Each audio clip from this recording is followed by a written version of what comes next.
We just finished the Genshin Impact 4.1 livestream, and they showed us what banners are coming up next. These are some of the most hyped banners we've had in a long time, and I think it's going to be great for new players and veterans alike. We're going to be breaking down each and every single character here and talking about in what circumstances they are the right pull for you and for when you should keep in mind, because there is something big on the horizon. So you want to make sure that if you do decide to pull in 4.1, that it is worth it for you. Welcome to Jello Impact, where we build and test every single character to help you decide who you want to wish for and build. Starting off with Novalette. When is he the right pull for you? First of all, he is the right pull when you actually love this character, when you want to get this character. If you've been really looking forward to him, do not miss him. Make sure you pick him up. It's going to be a while until he reruns, so that is number one. If you're looking to increase the power of your account, I would hold off until wishing until you can at least see my day one review, everyone else's day one review. If you can wait even a little bit longer, like a week or a week and a half, so we can get a better full idea of exactly how strong he is,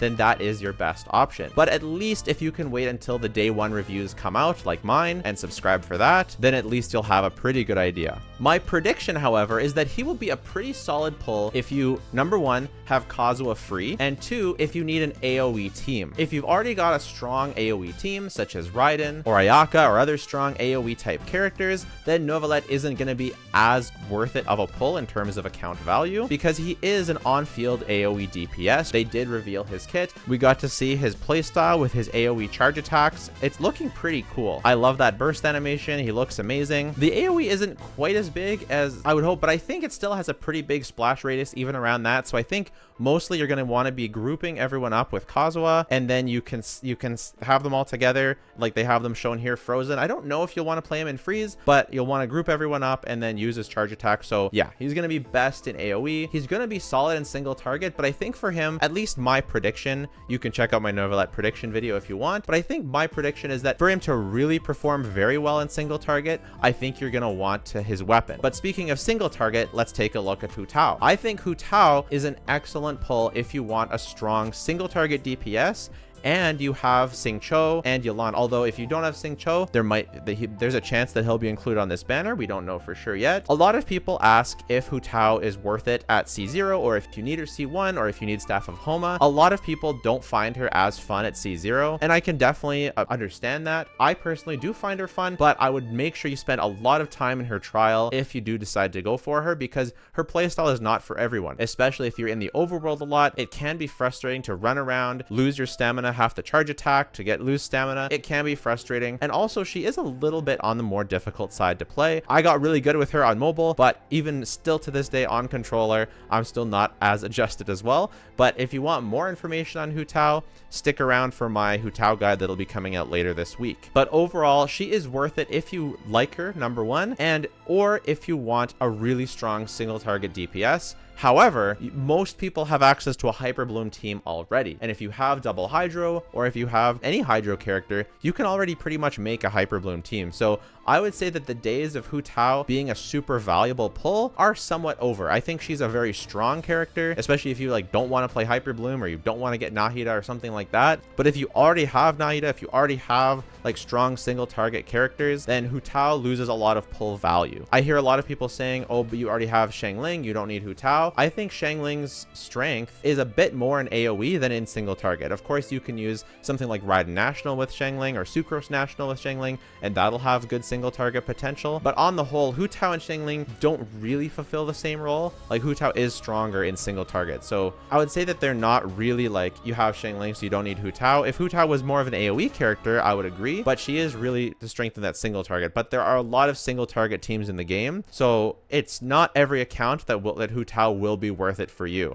I do want to talk about, however, the weapon banner, and then we'll get into the second half. So for the weapon banner, when is it worth it for you to go for the weapon banner? To me, at least from what I've seen, I don't think that Novalette's Catalyst will be all that universal. It does have a lot of crit damage, at least from the dreams and predictions I've heard, but I think that the passive will be specifically for him. So if you're wanting to go for Hu Tao's weapon, the Staff of Homa, it's not going to be the greatest banner ever to do that on. If you're going for Novalette's weapon, you happen to get get a Staff of Homa. Now that's a good deal. So, and Novalette does seem like he will really want his weapon to do amazing damage. He gets, from what I've seen, the largest damage increase of any character in the game from his weapon, and because he actually does a large percentage of the team's damage, the weapon will be relevant for him. But the thing I would like you to keep in mind for both of these characters is that their battle pass options from the new battle pass are incredible. These are probably two of the characters that benefit the most from battle pass weapons, when the sacrificial jade for Novalette is going to be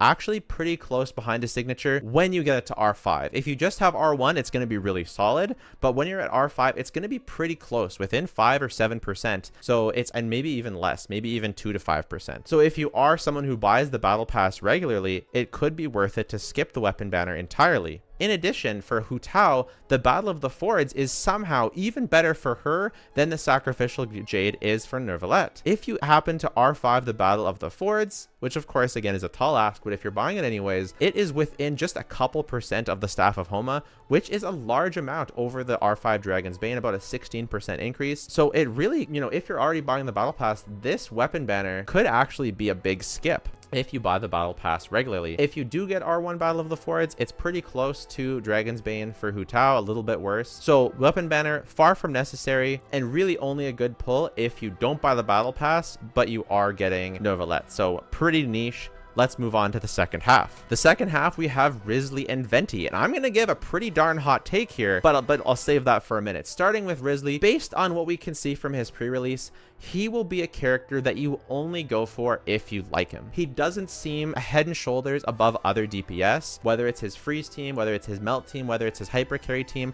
I do think he will be a pretty strong character. I do think he'll be a nice and comfy character. I think he'll be a nice driver. I think people will enjoy playing him. They will enjoy, but he doesn't seem crazy strong. So I think that he'll be a character that people will be satisfied with if you like him, but not a character that you go for just to make your account strong, in my opinion. But if you don't like Ayaka and you want to make up a freeze team for yourself, then he could be a pretty decent option. I think that his versatility will be something that people really like. The fact that he could work in melt, that he could work in hyper, that he could work in freeze. He's not going to be like the best option in any of those teams, but I think that his comfy, cool playstyle will leave people pretty satisfied. Like, I think the punches will be fun. I think he'll be a great overworld character as well, because he's not burst reliant. But as you can see, his AoE is not massive, so it's not like he'll be a crazy AoE character. His burst is nice, but it's not like a crazy nuke multiplier. And his melt teams, he's not going to be able to melt a majority of his hits, so it's not like he gets a crazy amount from melt. So overall, he's going to be solid, but not insane. But I do think that people will enjoy playing him. Well, again, same with Novalette. Wait until his day one review comes out. I'll be doing a day one review, but that's what I think for Risley.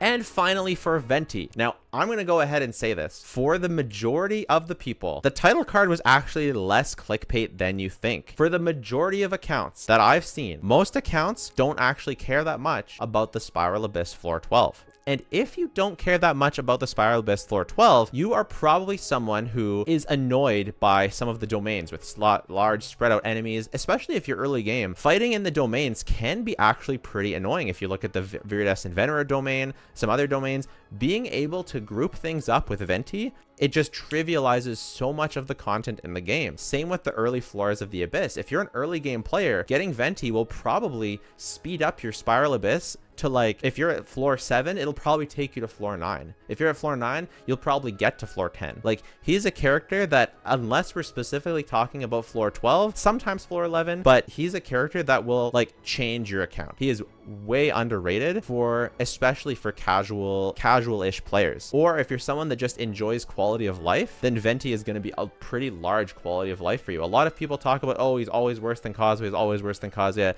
Yes, it's true. In hard content, when played optimally, he is pretty much always worse than Kazuya. But in the content that he does work, which is a large amount of domains, a large amount of early Spiral Abyss floors, and the overworld, he is arguably better than Kazuya, but not by a small margin. He is arguably the very best character in the game for the majority of the content in the game. So if you're someone who just wants to make your life easier and more fun and more enjoyable, then Venti could actually be the best pull on this account for you. If you're someone who is a hardcore player and you want to min-max and optimize your account, then Venti is someone that you can actually skip, because the amount of Spiral Abyss floor 12 floors, the hard content floors that he actually works really well in, are pretty limited. So he is more worth skipping the more hardcore you are, kind of like Zhongli. But if you are most interested in just progressing the power of your account and not really so much the quality of life, then Venti is a skip. And finally, the weapon banner. Is the weapon banner worth it? We're going to have almost definitely Elegy of the End for Venti and Risley's Catalyst. Risley being being a normal attacker, his Catalyst will be good for, especially for Wanderer mains who skipped Wanderer's Catalyst because he was with the donut. This will be a really close weapon to Wanderer's best weapon, and getting the Elegy is one of the most universal bows in the game. I don't think the Elegy is specifically worth going for in the first place, but if you really want to max out your Risley, if you want to max out your Wanderer, then this is a great banner to do so, because the Elegy is a universal weapon that you'll pretty much always be able to have a good use for. I'll talk for a couple minutes about the rest of the live stream.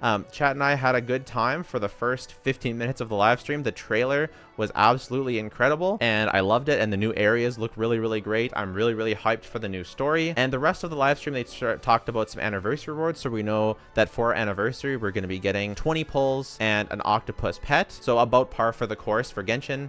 The live stream on the whole, it wasn't my favorite live stream. There's not a whole lot of stuff that I particularly want to talk about in it, so I'm not going to be doing a recap or anything, but basically you need to know there's a new story coming, there's new areas coming, the new characters are coming, and we're gonna have some pulls for the anniversary. So that's your live stream summary right there. Let me know in the comments if you're gonna go for Risley or Novalette or Hu Tao or Venti. Let me know if you disagree with my assessments on the characters. Please consider subscribing, because we're gonna be releasing that Hu Tao guide soon. We're gonna get that Novalette guide for you on day 1. It'll be out even before you can actually wish on the banner, so make sure to check that out before you wish. If you want to check out my Patreon, you can. If you want to check out our live stream, I live stream this whole event, so if you want to hang out with us next time, you're absolutely more than welcome to join. If you want to check out my Patreon, you can. We also have a Discord. This is getting way too much stuff. I've got to cut some of this out. And if you don't want to do any of that, that is totally fine. Just watching the video has been more than enough. Thanks so much. Bye for now.